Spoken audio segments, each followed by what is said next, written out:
Well, this is a way of seconding the motion of Senator Subiri. First of all, the presentation, or what we call the editorial video that we witnessed, yes. I would like to take exception of my being mentioned there. Parang lumalabas na parang lahat ng narinig nila or nakipag-meeting sa akin ang speaker o kung sino pa, parang pumayag ako. Sana tinanong nila yung source nila, pumayag ba ako? Yung mga binabanggit na idea, I did not even mention it to any member of the Senate. Tungkol doon sa mga ideas of, let's say, a regional Senate and all that. Itong mga idea ng mga tao to eh. Di ba? Kung nakikinig ka, narinig mo yung idea, ikaw ba'y sumang-ayon na? Dahil narinig mo? For example, in my case, I have never been in favor of charter change. Never. From the day I became a senator up to the present, ang dami namin pinagdaanan dyan. Ang mas gusto ko, CHA. C-H-A. Not charter change. Ang kailangan natin, CHA, character change. That is what we need. Okay, kaya kung merong, let's say, may idea ang Speaker of the House, gustong kausapin ng Senate President at sinasabi nila, meron silang mga membro, ganito, idea ganito, nag-idea ganito, ay ibig sabihin ba nun, mali na kagad ako dahil narinig ko? Ano? Did I agree? Ang sabi ko pa nga, if we're going to change or amend, not change amend, ang nabanggit ko. If you're going to amend the Constitution, baka ako pumayag sa isang bagay lang, sabi ko. At yun may umbaga sa in jest ko pa sinabi.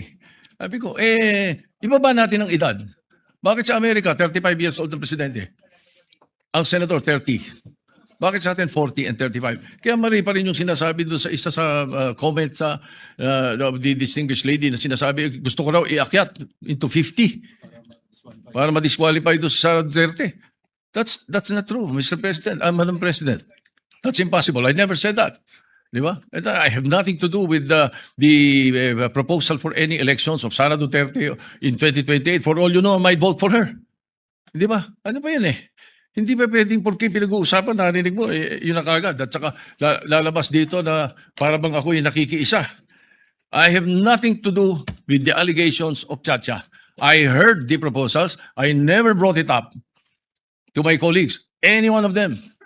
Hindi ko binanggit As a matter of fact, there was one time na sinasabi yung meeting daw namin, Senator Lacson was there. He dropped by because he had the board meeting. Tapos sabi ko, tama-tama, nagkamali siya ng pasok. Andun lang kami. Well, it's not a room.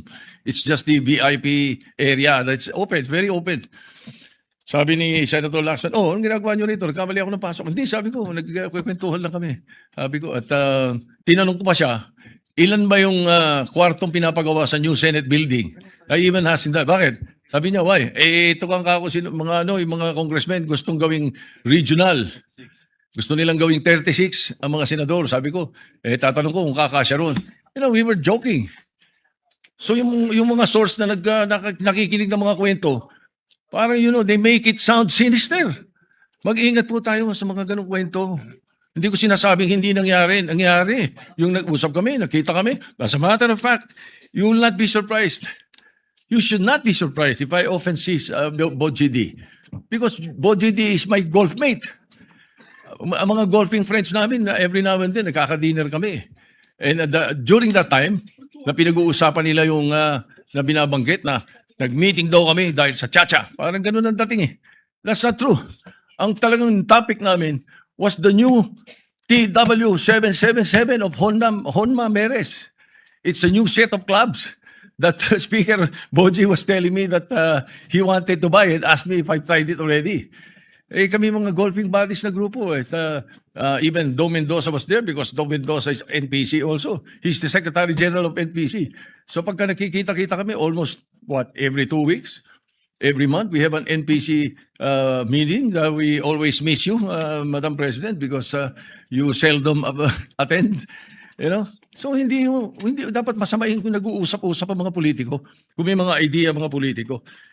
That's why I really take offense. I take exception to what was presented. But I don't care about what the other mention or the other things that were mentioned. But as far as the issue of my involvement in Chacha is concerned, I vehemently deny. Definitely, I have nothing to do with that.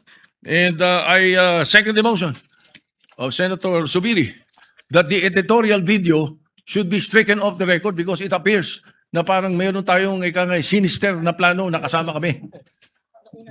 Thank you. Yes. Madam President.